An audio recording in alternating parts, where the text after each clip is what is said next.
Hey guys, this is Vinzer. Welcome back to the Book of Flinn. So some good news. Last time I mentioned I had defied my asshole brain and actually went and applied for booth at Halcon this year, and over the weekend I got an email saying I'd been accepted. So that's cool. Suddenly got a shitload of building to do. Maybe I'll bust out, maybe I'll break the bank, but I'll give it a good shot. And now I'm going to get a whole new con experience, very much my own terms, so it's going to be really fun either way. Safe to say, after 2 years of goddamn pandemic, I'm actually excited about attending a con again.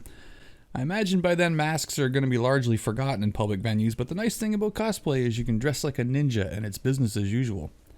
I mean, when it comes to conventions, COVID is one thing, but regular con crud is bad enough on its own. So this is exciting for me, and I hope to see as many of you there as I can that weekend, except for that one guy. You all know who I mean. I'm just kidding. So real talk here since last time. Over the weekend, I had depression fucking lay me out for about a day and a half. Sleeping became my favorite thing to do for a bit, but I came around, largely in part to Reigna just being there for me. Dealing with someone with depression is hard on everyone around it, so for her and Victor to always be there for me it's just huge, you know. Happy to say the rest of my weekend was much nicer, and Reigna and I recorded some more Clone Wars and Buffy rewatch for you, and we shall get to that in a moment. So to join along with us, press stop on this tape and go watch Clone Wars Season 1, Episodes 1 and 2, and then Buffy Season 1, Episode 3, and then come on back and listen to us destroy the recap. Let's go!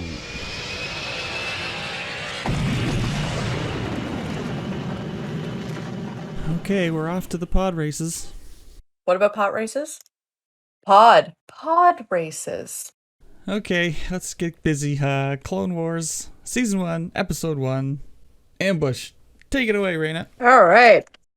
It opens with the Batman opening of the super urgent propaganda radio station.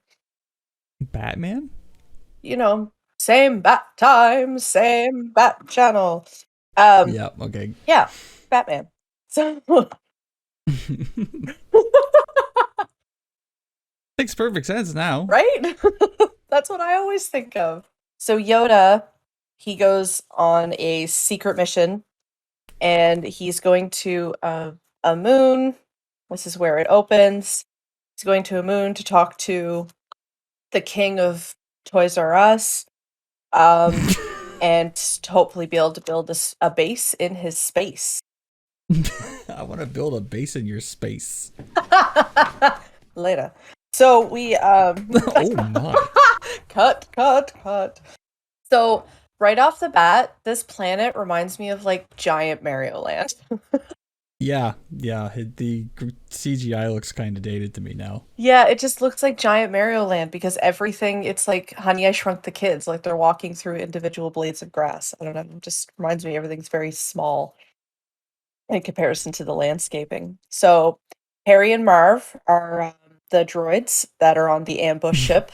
Again, nice to see them. They keep showing up. The king of this Toys R Us, the CEO, if you will, he's there to meet with Yoda, but instead Lady Voldemort shows up on behalf of Count Chocula, instead trying to take over that treaty that Yoda's trying to work out. So meanwhile, while they're trying to sell themselves to the king here, Yoda is getting ambushed and they escape in a pod with 3 of the clones. Thyre, Jack, and Reese. How about how he ejects all the other escape pods to cover their escape, and all I could think of was like the taxpayer is going to get stuck with that. I don't know. Yoda's timing this entire episode, it's like they're about to, try to sell themselves and try to get them to sign the treaty with them instead of Yoda. And then Yoda like suddenly just chimes in like, "Hey y'all, just saying you still didn't kill me off or whatever, so good luck with that." So he comes in with the best timing ever, does this whole speech, comes off all bravado, and then in the subtitles, when Lady Voldemort is talking about the plan for the deal that he makes with Yoda for Yoda to beat everybody and make it to him without dying in order for them to join the Republic instead of... What a thing to do a big political deal on. It's like, all right, let's do like this fucking survivor shit in the wild, and we'll bet on basically a human target, and then we'll make major policy changes based on the outcome. Like, let's just settle this on 1,000 droids versus a Jedi and 3 clones, one of which is injured at some point. So he basically slides in, and then he just goes, all right, well, see you later, and just mic drops out of the scene. His timing was probably my favorite thing of this entire episode, because you can see him sitting there going, okay, should we start the holo call yet? And he's like, no, not yet. And he's meditating, and he goes, now's the best effective time to do that. And then he hits it, so it's like sitting there for 5 minutes before he holo calls in. Guided by the plot, I mean the Force, he was. Harry and Marv are also with Lady Voldemort, because they're like, oh, what's that one look like? The droid the Jedi we just saw in the holo call. What's he look like? Oh, we're only in the first episode, and I already have a note here how these are the dumbest fucking droids in the galaxy. God, all of them. So I have to say, the original, I'm not sure what they were, just one sec. The original battalion that goes in to take out Yoda and the clones, they don't sound very Star Wars pew pew. Like, it almost felt out of place. The sound wasn't right. I didn't notice. Yeah, like if you go back, you don't hear like the pew pew pew pew, like that stereotypical sound. But yeah, they just sounded very muted. I think I was still marveling over how fucking stupid the droids were. I didn't even notice what happened in the scene afterwards. So Yoda and the clones versus battle droids. So they're always, they always use their brains. They're splitting up once they realize the force is too dense, and leaving the clones and Master Yoda to just kind of clean them all out. Somebody programmed these guys to be stupidest. Yeah, I think there was a disgruntled programmer wherever these battle droids came from. All these battle droids are from that guy's last day. Yeah. There's a bad batch of about 1 million out there. I don't know. Yeah. Spawning the web series, The Other Bad Batch, and it's just all these idiots. He takes out 4 droids by bouncing around them effectively, and just kind of like, hey, look over here. Hey, look over here. Like, it's not even like, it wasn't even smart how he did it. It was just taking advantage of their own stupidity, which I guess in itself is smart, but I don't know. So basically he takes out the droids, and then all of a sudden I have the official name of them. The droidicas, what are they called? Droidicas, right, yeah. Yeah, I call them the Ammo-dillos, because they're that's good. armadillo droids, so I'm calling them the Ammo-dillos. And so they're basically like, well, let's get out of here. Droidicas was a term that got introduced to us in episode 1 back in 99, and we didn't even question it at the time. We were just so happy for new Star Wars shit. We're like, Droidicas, all right, yeah, cool, got it. So one of them gets injured, and they go and retreat into a cave, which Lady Voldemort is like, see, they retreated. It's, that's it. They're done for. And then, again, with his timing, Master Yoda just drops in to say, don't worry, all good, we're still on for our tea time, and then just pops out. Like, his timing is good metaphor. You checking in, just letting you know I'm good. Just gonna stop at the grocery store on the way over. I love it. I just love how sassy he is. You don't get to see this in the movies all that much. He's just really dry by that point. She's just over it. What did you think of how he took the time to talk to them and show that he sees them as individuals, not just clones? Yeah, I like that, because I really feel like they're trying to set that precedent. Like, they're really trying to humanize the clones. And I really like that they're taking the time to do that. Even though it seemed a little out of place with this sense of urgency of everything. But, the droids are slow. I guess they had a few minutes. But I did like it, because it's really starting to try to, like, set them apart. I'm making my own little notes.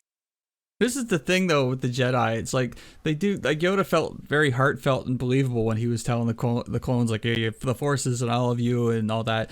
But, like, it's like, Yeah, you're individuals, but we'll totally still use you as a disposable army. Like there's hypocrisy to the whole thing. I just don't understand why the good guys are the ones using that. It makes, I mean, the alternative is to have idiot droids, I guess, but the other droids, when the droids catch up, Yoda's like, all right, guys, you'll know when to help me out. Just rely on your instincts. He's trying to get them to trust themselves to enforce that individuality that he was just talking about. That shit would have put my anxiety through the roof. You'll know when to help me. What does that mean? What? Where are you going? What do I do with my hands? Is it sweaty in here? Is your mouth always this dry? Like, it's just... Just tell me where to shoot and when, Yoda. Exactly. It's all riddles. But Yoda just goes out and just, like a mad boss, just kills everything. He's like, all right, and y'all dead. Cool. All done. Yeah, he was whipping ass. Yeah, he just ripped a new hole in one of the bigger droids. I'm not sure what that's called. And then just like goes up through and just kills everything. He's like, ripped a new hole. Yoda ripped him a new one. He did. And then jumped up in it. Yeah, and then jumped up in it and killed everything inside. That's a quote. I gotta write that shit down. So Yoda ripped him a new one and jumped up in it. So Lady Voldemort seems to be shocked for some reason that Yoda's still bouncing around like a little general jumping bean. And so she sends 10 more armadillos to finish the job, thinking that, yep, that's gonna do it after the last 10. Just, they're fine. So I think it's Thayer who comes to the rescue for that one, isn't it? The guy concerned about the weapon, I think it was Jack. Okay. So Jack goes in and shoots off their last rocket to cause an avalanche, or like what's that called for rocks? Rock slide? I don't think that's right. What is it, that thing when rocks slide down a hill? Rock slide? Is it mudslide? Maybe. I don't know. I would. I don't know. Rock avalanche too, but that's, I guess, snow. Yeah, rock avalanche. So we're just gonna go with the rock avalanche, everybody. That was a roller coaster. I'm so sorry. Words are not my friend. So they take out all the droids by doing that. So it's, outsmarting the droids. So the king knows what's up. That was a risky move, though, right? Like, he uses his only rocket and basically shoots it at a mountain. Like, what if the rocket just blew up and nothing happened? He'd be like, "Fuck." Right? Like, he was smart. He knew his physics from his weapons training. Okay, I buy it. Yeah. I had something here for when Yoda was taking out all of the droids. It was kind of like Batman, watching Batman. Star Wars is really, really loves taking the Batman approach to taking out a big group. Looking at you, Ming-Na Wen's character. I enjoy that it's like, if the droid was promoted, it wasn't for incompetence. It wasn't for competence. That guy was failing upward. Which tracks. So not 224 is like, help, and then Yoda just bounces through but does a drive-by decapitation and just he makes sure he gets in the hollow so they still know he's alive and kicking, right? Yeah. I like, all it was missing was him to like stop and smile with the peace sign and then just keep going. Yeah, just dab and keep going. Still alive. Dabs with the lightsaber and singes his eyebrow. You dab and chop the head off at the same time. Oh my God. That would be his style. So the king is like, no, I'm sorry, we're done here. Like, this is an embarrassment. You guys should just leave now. So Count Chocula is not impressed, and he's just like, all right, fine, that's it. And he's gonna, like, we'll just deal with your successor, and then goes to kill him. That was a good line. Right? By Dooku. Right? Who? Count Chocula. Thank you. So Lady Voldemort, she swings those lightsabers up and she's trying her hardest to just cut the head off of this king. And Yoda's just holding up one hand super cash, his other's on his walking stick, and he's just like, hey man, how's it going? See, told you to make it for tea time. Meanwhile, like Lady V is really just like struggling against this force right now. But he doesn't even break a sweat, Yeah, he pretty much spanked her in front of them. right? Like he was just like, "Not now, dear, we're talking," and then just kind of went back to what he was doing. Yoda's not even breaking a sweat, and he's just enjoying his polite conversations. And did we know when Yoda and Count Chocula were talking? Did we know before this that he was his apprentice? Yeah, it came up in I think in Clone Wars. I don't know. It's come up in a bunch of things, but like they were all fucking teaching each other at one point or another in a long line. It seems like Yoda taught Dooku, who taught Kenobi, and so on and so on. Yeah. Okay. Okay. I I didn't think that's realize right. that. I didn't realize that that was the line there for Kenobi. I thought it was Qui-Gon. Oh right, Qui-Gon. Yeah. How Yeah. can I forget Qui-Gon? Liam Neeson. No one can forget Qui-Gon. How could you forget me?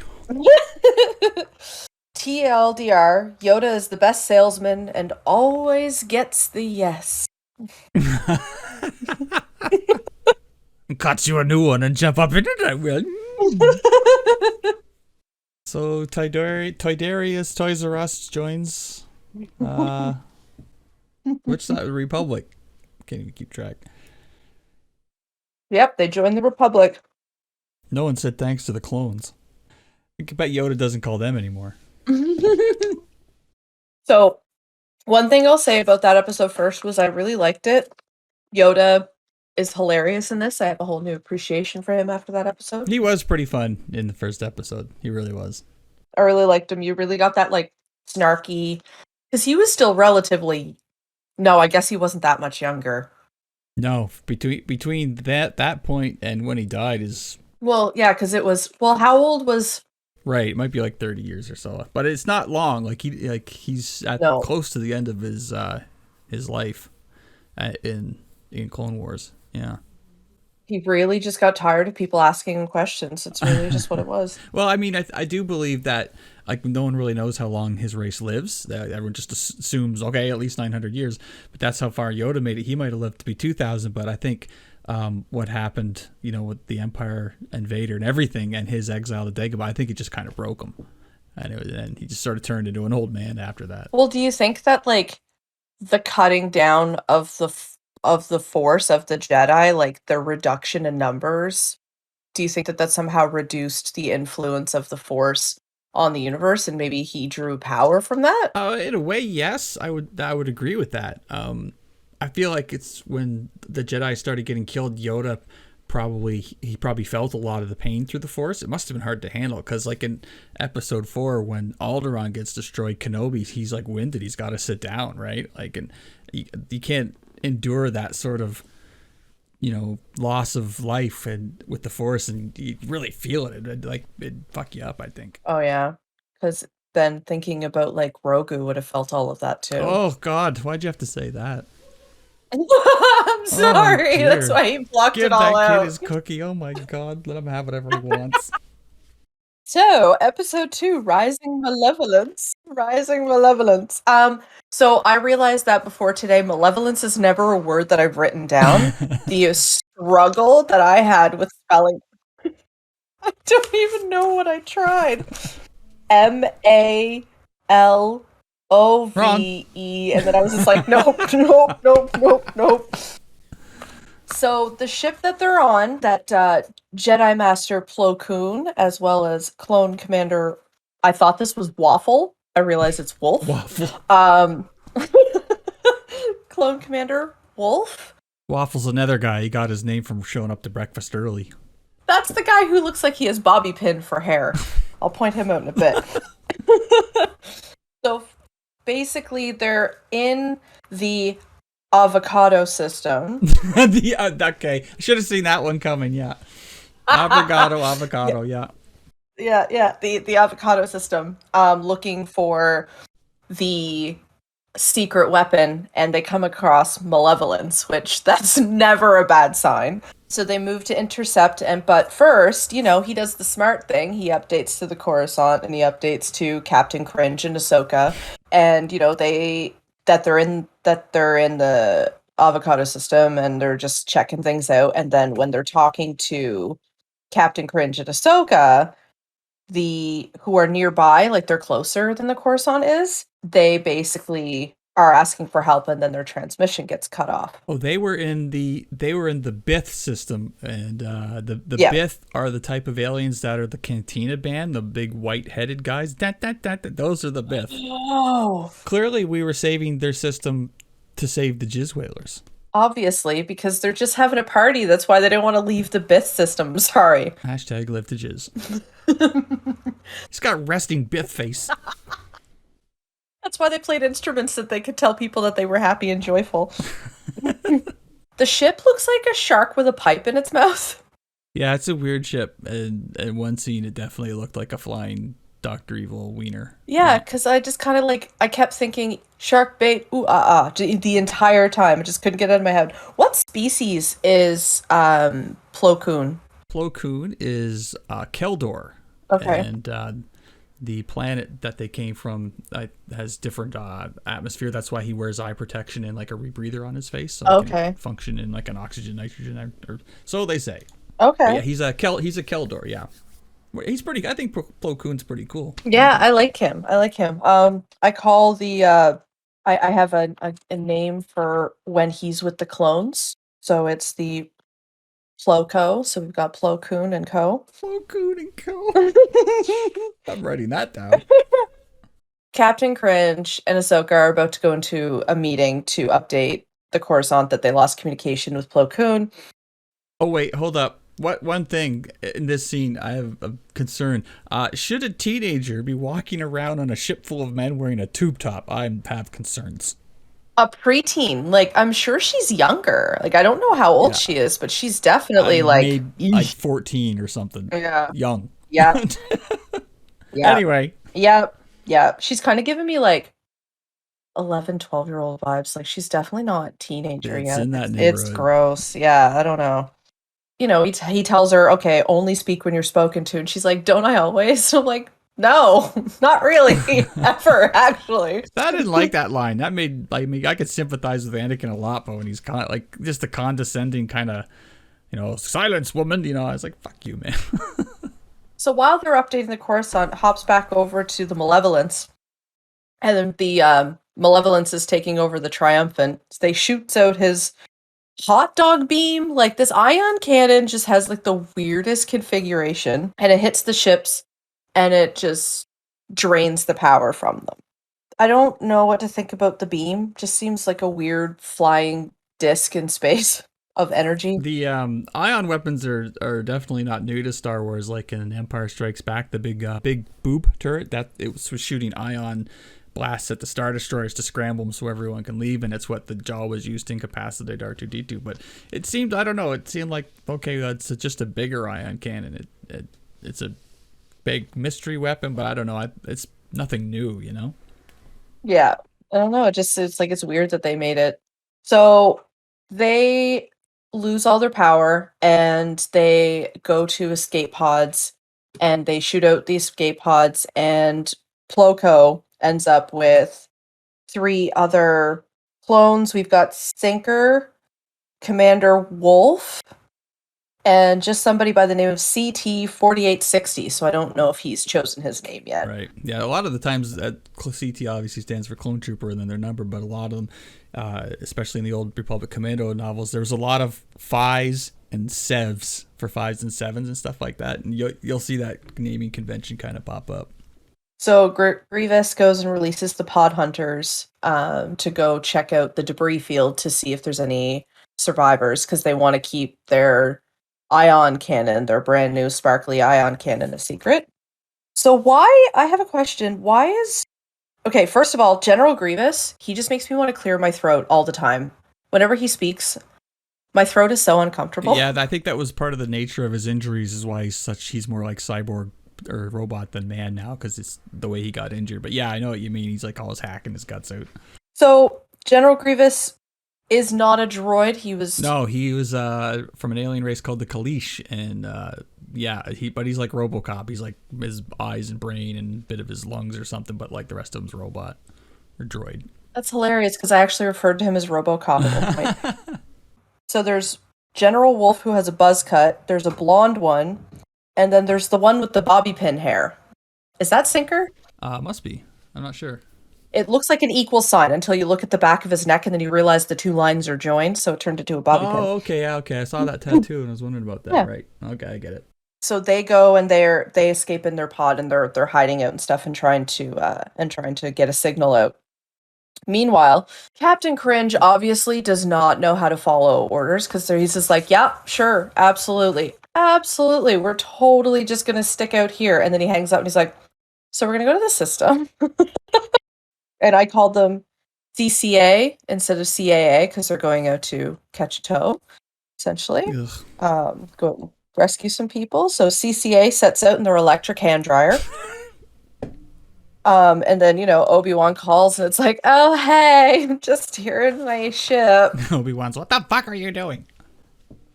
No reason. Oh, you caught on fast. He's like, I caught on when you hung up the phone. He berates, so basically he calls in and all that sort of stuff, and Ahsoka realizes that Anakin was going to go and do it anyways. And it was like, it basically was just kind of a lesson to Ahsoka in that scene on how to approach things versus how to be deceptive.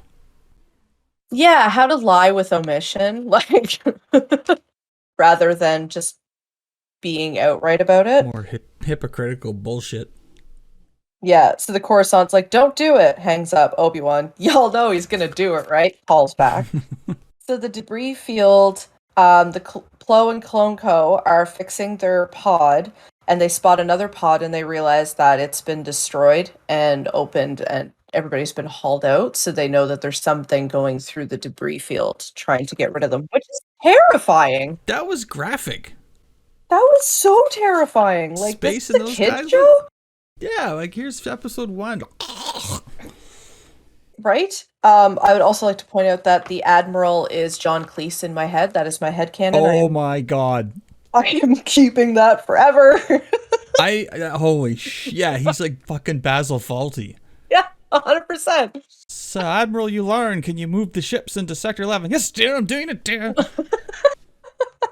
Oh my god. I had a note here about Yularen. I said him and his mustache look like they should be in a fucking 20s action talkie swinging from a chandelier with Douglas Fairbanks Jr. or some shit.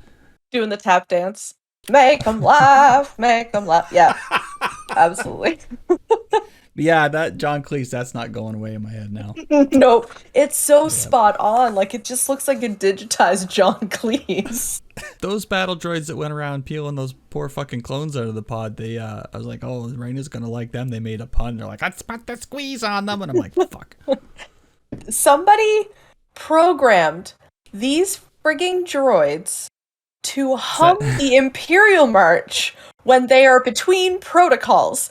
Somebody took the time to do that, being like, all right, I've started the thing to pod hunter to go over to the next pod. What should I do while I'm waiting until I reach the next pod? Okay.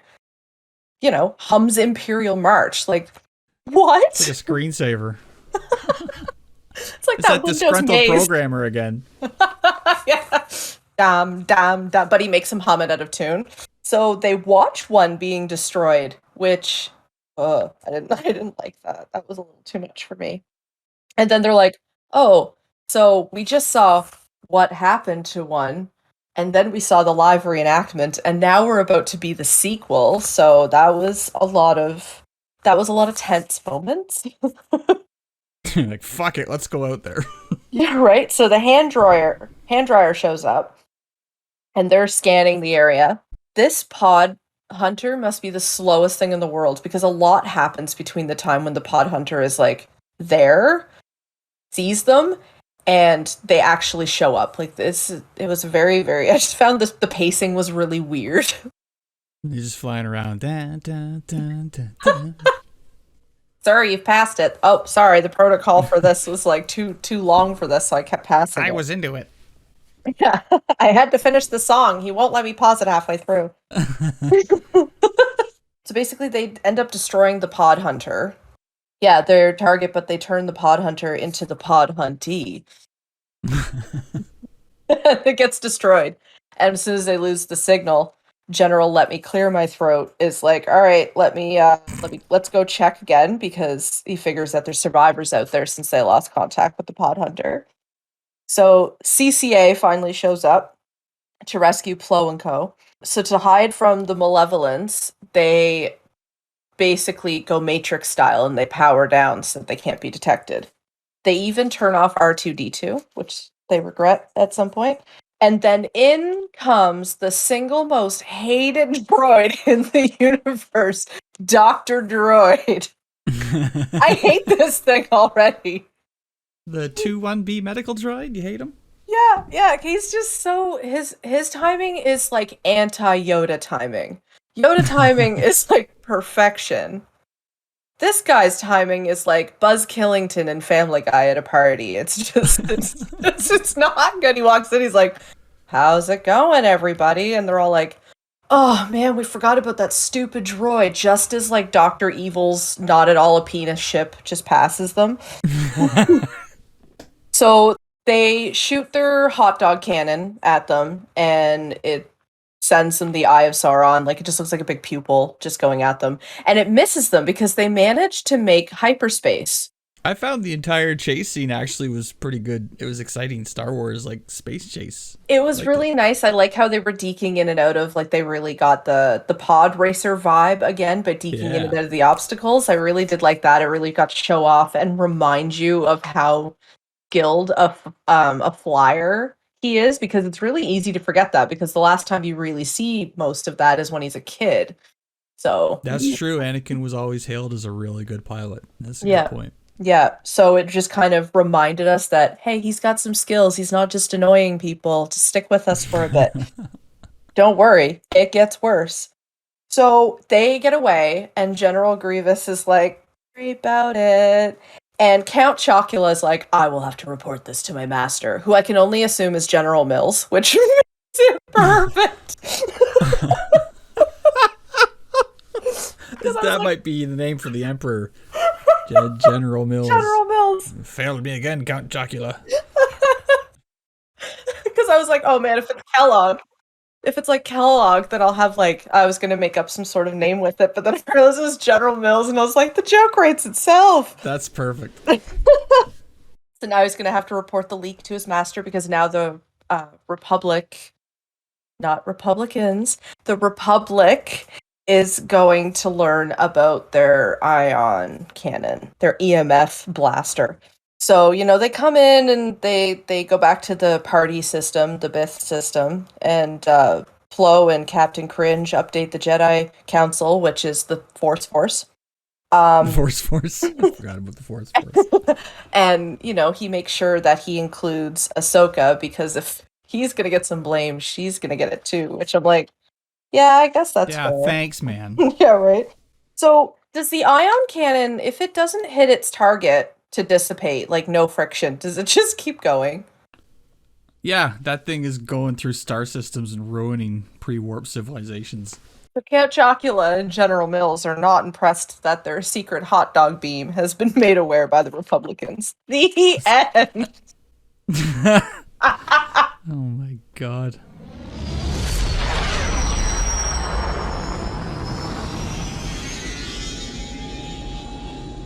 So, quick question in regards to this episode. What the fuck? Right? We're going to get to the real what the fuck moment. But season 1, episode 3, and it's just, the title's just Witch. Yeah, the witch, yeah. Is it the Witch? Yeah, it's the witch. Oh, okay. Yeah. Or witch, it's either one. There's back and forth. Okay, so the synopsis before I loaded the episode was Buffy tries out for cheerleader squad, and I was like, even though I was the same age at the time, I'm too old to be watching this. And I mean the cheerleader practice, not Buffy. Yeah. It was very classy though. Like, I felt like it was very very classy, very safe, not what you would see in a lot of like turned out okay. Yeah, looking at you, Archie Comics Netflix. They meet in the library, as I imagine we're going to be doing a lot of, and the only thing I can think of is I would love to play D&D at the big table in Giles' library. That's a good D&D table. That is such a good table. I love that table. that whole library is actually, since even though I was never on that set, it holds nostalgia to me. Like, that feels like a safe space. It's weird. It seems kind of small just because of the set at first. Is there more to it that we're not really seeing at the moment? Or is that library kind of as big as it gets? Or is that a spoiler? No, it's not a spoiler. There's stacks. There's like another few rooms of stacks, and then there's a outside exit on the back end of the library. I figured it was gonna be one of the absolutely primary sets to get used to, but I was just wondering if it would get kind of added to. You barely see the rest of it, but they give the impression that it's bigger than it looks. So Giles is against it. Buffy wants to try out for Cheerleader Squad because that's what she did before, and she just wants to have a normal life. And I immediately wrote, "Yeah, right. Forget about that." So we get these sort of shots without revealing the identity yet of an actual witch's cauldron, which I can only assume is full of pea soup. I was she's going around the cauldron. I was expecting Griselda from the hilarious House of Frightenstein. That is a deep Gen X cut. Somebody out there is going to get that. Time for tasters. My sister will get that for sure. Yeah. We go to cheerleading practice, and the Mortal Kombat style techno music playing jarred some shit loose in my head from the late 90s. That was a weird trip hearing that fucking music going. Yeah. The music is very 90s. It's very, like, these first few episodes, hair and stuff especially, are very telling of its time. Yeah, I was expecting Sub-Zero to kick through the wall or some shit. So this super good cheerleader, her hands catch on fire, so there's something weird going on. Xander and Willow crack me up. They're like, they think they're the Ghostbusters or some shit now. They're just on the job, like they're hanging around waiting for the next Scooby-Doo mystery kind of thing. Yeah, they actually use the term the Slayerettes. Yes. Yes, which is not what they come to be called, but it's not for, like, the gang name that they kind of have is not actually used for a couple more seasons, I don't think. Okay. Yeah. So they want to look into a background of a person. So Willow's like, well, you need someone to hack in. I'm like, come on. Willow definitely saw the password to the student database, like, on a sticky note in the wall. And she's like, oh, that could come in handy. I'm going to hack in. Type it in the password doghot01 or some shit. That would be Principal Flutie's password. Oh, hold on to that note. Put an asterisk by that note. Anyways. Uh-oh. After that scene, we go back over to Buffy's mom's house and the kitchen. And I'm looking at the kitchen, the way it's decorated is really weird. And I'm like, pick a theme. I've never really looked at the decor before. I mean, it's got, like, 90s cupboards, fridge or whatever, but it's got, like, weird shelves on the wall. And I don't know. It's like they got the set together at the last day or something like that. Just, put that up. That's good. Or I don't know. Maybe it was just me, but I was like, this house looks weird. Yeah. Anyway. That house is very weird. You get to see more and more of the layout, and the house looks weird. Like, it's a very interesting mix, I have to say.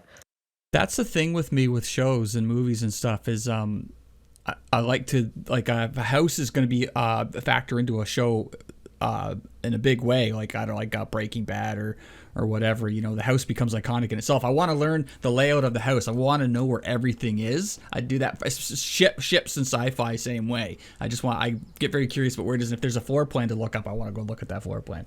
Yeah, with the actual house, over the years, you actually end up getting every crevice of this house. So it's very cool. I did enjoy the casual display of her super strength when her mother's trying to get the fucking top off, and she just, like, casually just tears the fucking thing off. That was great. She's so bad at her height. No wonder half the people in town knows who she is.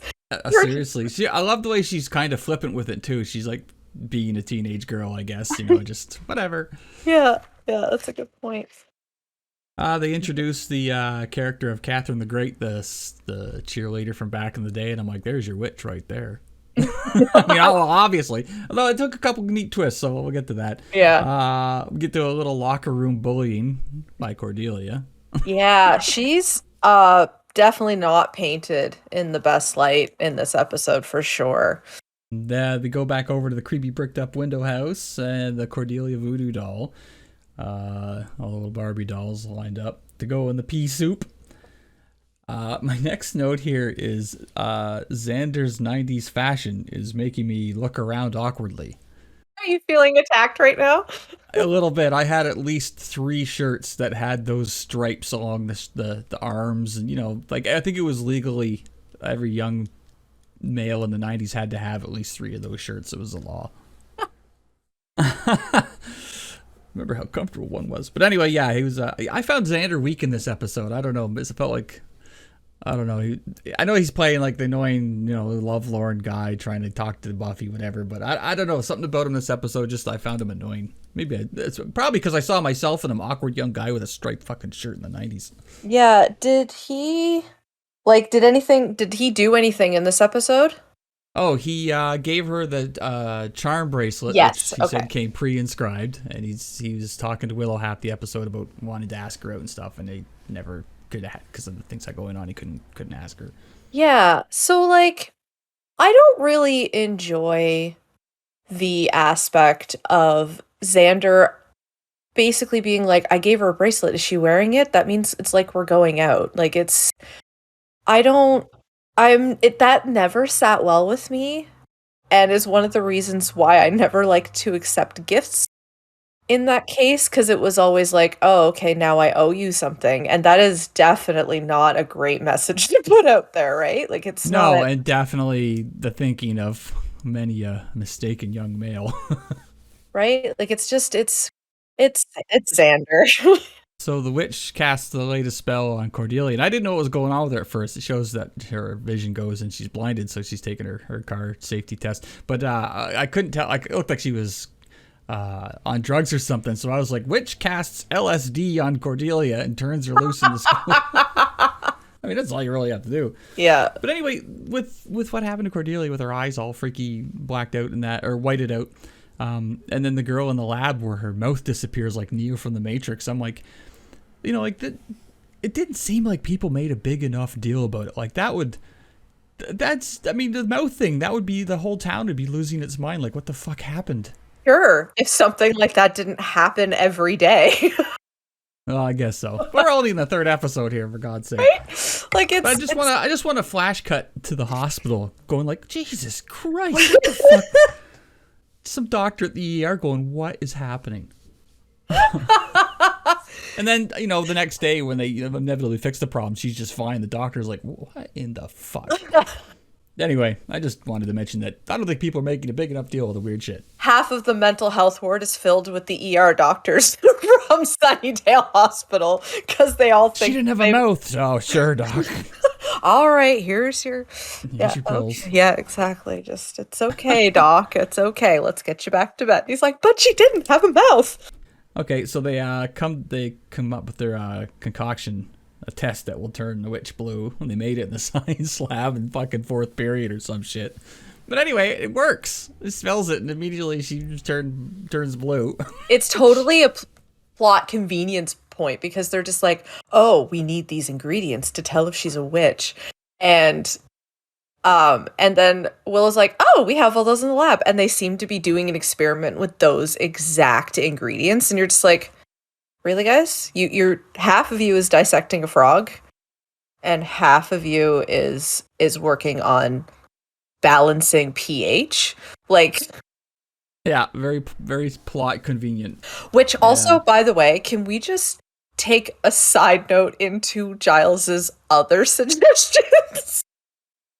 Oh, what did he say again?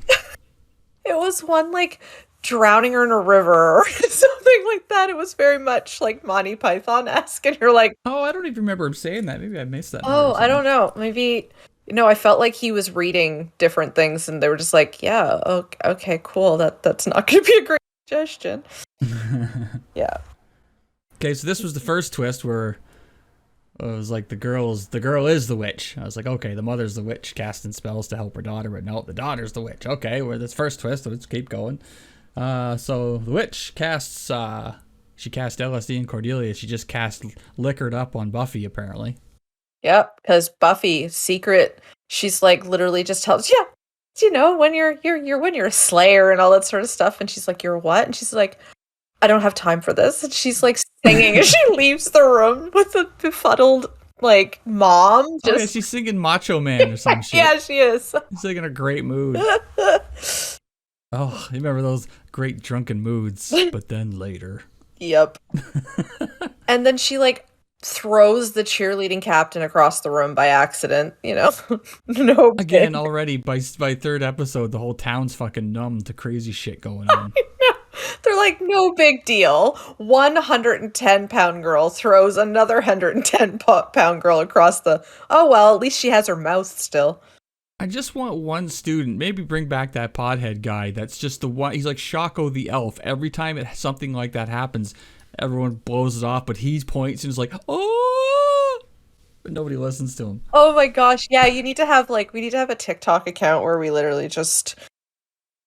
be that student, be that extra student in Sunnydale, where they're just like, did she not have a mouth? Like you're actually blown away by it, and everybody else is like, eh. And you're like, no, seriously. That guy'd be your lab partner. He'd be like, can you hand me the eyeball? Oh! Calm down, Choco. Oh my gosh. Okay, so they discover they need to get the spell books, and they get into Giles's car, which looks like the first car the British Empire ever fucking manufactured. It was like such the Simpsons car. They'll go 300 hectares on single tank of kerosene. Put it in H. I'm like, where did he get this car? It is a Citroen. Citroen, okay. Yeah, that's what it is. Yeah, it's a Citroen. And I'm trying to figure out what year it was. I don't remember. But it is... I mean, don't get me wrong. I loved the car. But I was like, that car looks like it's his car. That is a car. That is a choice. Like, car is a choice. You really get to enjoy this car. I like it. So we meet the mom and we find out what a twist, another twist. They did a whole switcheroo body swap. So I was all right. Things are at least making a little more sense now. But I thought that was actually a cool way they did it. I didn't actually see that coming, so that was cool. Let me ask you a question, because maybe from your fresh perspective, you'll have a better answer than I ever got. When did the switch happen? I don't know. That is my big question, because it doesn't seem like it happened from the start of the episode, because the Amy character, she was quite awkward and nervous and stressed out about her mom. So the switch happened somewhere along the way, but I'm not exactly sure where either. So they did a body swap, so they're looking around for the spell books, and Giles opens a trunk, and apparently a fucking cat's in there. This cat jumps out. I'm like, how long has this cat been stuck in this chest? It's like when we lost ours and he was in the fucking hallway for 12 hours. Like, that cat was probably sleeping and freaked out. But who leaves a cat in a chest, honestly? Probably somebody who left the lid cracked a little bit and this cat just slithered its way in. It's true. They are devious. It's true. Okay. So it's time for the big basketball game. Buffy's now on the team because all the alternates have lost their mouths or their eyeballs. More techno music. Fucking same techno music. Fucking Mortal Kombat shit. Okay, here's my next question. I don't know why I'm asking anymore. Everyone's fucking got blinders on in this town. Nobody sees the older librarian running through the school with a passed out cheerleader in his arms. No questions? None whatsoever? Nobody. It's the same people who did not have questions when he was leering over her in the bronze. Yeah. They just accept that he's okay. Yeah. They're like, okay. That's just the librarian. He's so foreign. It must be a foreign thing. He's European. That's a European thing. They have no sense. It's like, what? So the witch in the daughter's body goes to stop the counter spell and force chokes Xander in the hallway, and he did the worst fake force choke I've ever seen. Terrible. Didn't believe it at all. And for a guy who's seen his share of force chokes, well, like talking about you as in a guy, like, because you've watched a lot of Star Wars, so you would have seen force chokes. I thought there was a connection to Star Wars with Xander, and I was like, really? No. Never mind. All right, they get the bodies reversed. Buffy punches a bitch. Mirror spell reflect with the most conveniently placed plot device reflective thing ever. Like, I don't even know what it was. I didn't even bother to go back and check. I was like, whatever. That science lab is just, it's their room of requirement.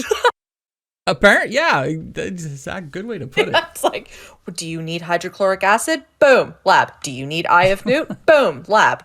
Do you need a mirror to reflect a convenient soul-snatching spell of some kind? Got you covered. Well, because I mean, it's supposed to, like, the mirror especially, and like you'll see, obviously, you saw it with other props and stuff. She's very resourceful, and they're playing that up a lot with her improvising on the fly and using the things around her. So yes, it was convenient for that, but if it wasn't the mirror, it would have been something else convenient. Like it's meant to show off how resourceful and how different she is because she thinks outside the box. Yeah, and I like that for sure. I have to riff on it. Oh, absolutely. Totally riff on it. But I do love it. Yeah, I do love it. Absolutely. Creative stuff in a fight I'm always for, even if it's silly. Yeah. Willow runs in with a fucking bat, ready to just crack some skulls. I know, I love her so much. She's got the gusto. Then there was the question posed, would you rather be 16 again? And I wrote down, fuck no. Nope. Mm-mm. Nope. Not a fucking chance. Nope. Not even if I could go back knowing what I know now. No. Yeah.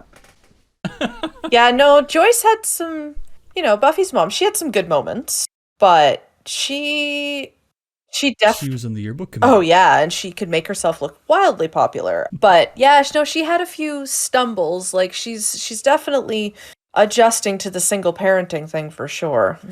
To her credit, the Amy character doesn't seem traumatized at all. Apparently nobody gets traumatized in this town. I got traumatized moments later when we zoom in on the quick question. What the fuck? Eyeballs on the statue. You knew that was coming. Yep, I was just like, all right, he's going to figure out who's in the trophy. Oh my god.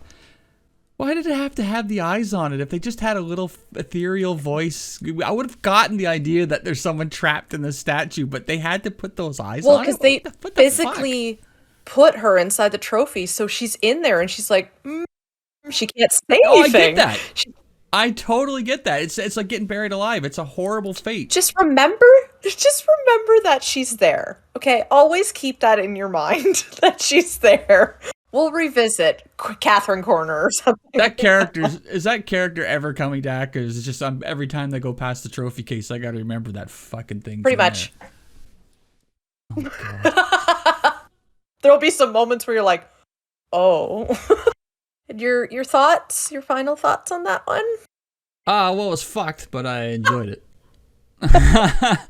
The old quote, it never got weird enough for me. But I could see what the point of this episode was, which is to emphasize the importance of the Watcher, because if it weren't for Giles' efforts at the magic and everything, Buffy would have died. So he's not just some musty old guy, with the books. He's a very valuable member of the team. So that's the point of this episode.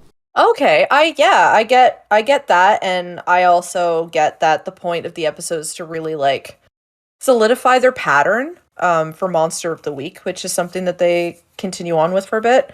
But it's also about showing that it's going to be more than just vampires in the show. Like, it's Buffy the Vampire Slayer. Yeah. So obviously the first 2 episodes were vampires, but you drift away from that, but it's still a constant thing. It's really nice. That's cool. That's world building, right? Like Supernatural. You never know what monster you're gonna face. Yeah, and there's some theories about that and stuff later. So it's pretty cool. And there we go. That brings us to the end of The Witch. Witch. No, I'm not gonna do that. I'm not gonna get in a whole fucking Monty Python thing. We'll be here all day. Burn the witch.